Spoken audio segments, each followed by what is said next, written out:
अपना घर। गौरी अपने घर से ऑफिस जाने के लिए निकली थी कि गुरमी साहूकार ने रोक लिया। बहन, इस महीने का किराया। गौरी सकपका गई। किराए का घर और रोज रोज गुरमी का आकर किराया मांगना उसे बहुत खलता था। उसने 500 के 8 नोट निकाले और बड़े बेमन से उसकी तरफ बढ़ा दिए। साहूकार झूमता हुआ आगे बढ़ गया। गौरी सोच रही थी कब उसका अपना घर होगा और कब इस साहूकार से छुटकारा मिलेगा। गौरी के घर पर उसकी माँ और 2 छोटे भाई थे। पिताजी एक हादसे में चल बसे थे। माँ को हमेशा गौरी की शादी की चिंता सताती थी। उम्र भी अब 25 साल की हो गई थी। घर परिवार की जिम्मेदारी उठाते उठाते कब जवानी की दहलीज पार कर गई पता ही नहीं चला। दोनों भाई अब बड़े हो गए थे।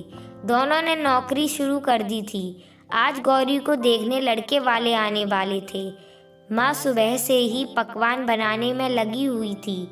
शुभम एक अच्छे घर का सभ्य लड़का था।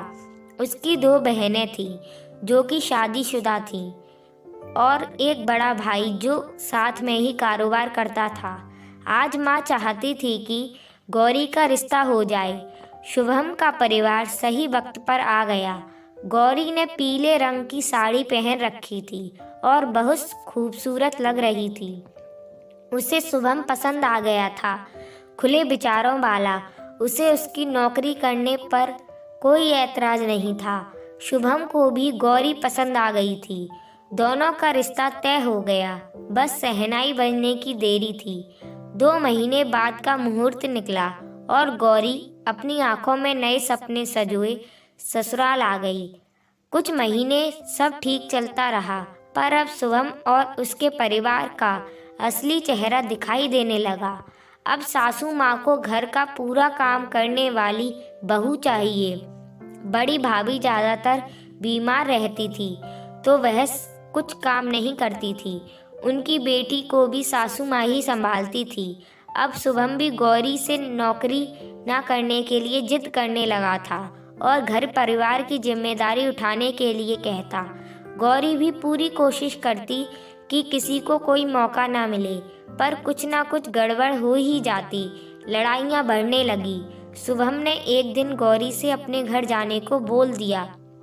गौरी ने पूछा, क्या यह मेरा घर नहीं है?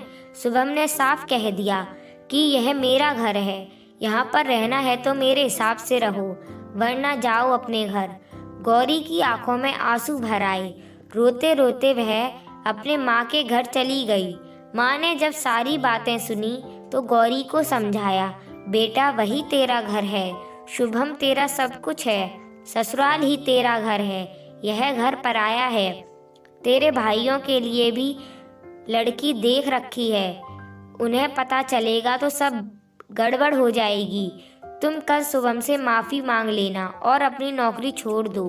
माँ का ऐसा जवाब सुनकर गौरी अवाक रह गई। वह चुपचाप अपने पति के घर चली गई और शुभम से वादा किया कि कुछ दिनों में नौकरी से इस्तीफा दे देगी। अब वह सुबह सबका खाना बनाती और रात को आकर घर के काम करती, लेकिन उसने चुपके से एक 1 BHK बुक कर दिया और अपनी सैलरी से उसकी किस्त कटवाने लगी। 2 साल बीत गए। भाभी भी आ गई, पर गौरी अपनी माँ के घर नहीं गई। माँ बुलाती थी पर वह जाती नहीं थी। शायद उसे बहुत चोट लगी थी। अब उसका घर तैयार था। अब बड़ा फैसला लेने का वक्त आ चुका था।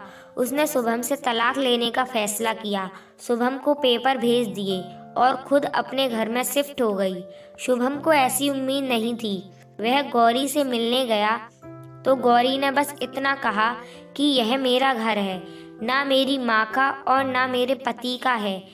इस पर सिर्फ मेरा अधिकार है। शायद आपको याद होगा, आपने कहा था कि अपने घर जाओ। लो आ गई अपने घर। अब आपकी कोई ज़रूरत नहीं। आप स्वतंत्र हैं अपने घर में। शुभम अपना सा मुंह लेकर वहाँ से चला गया और गौरी आज अपने घर में बहुत खुश थी।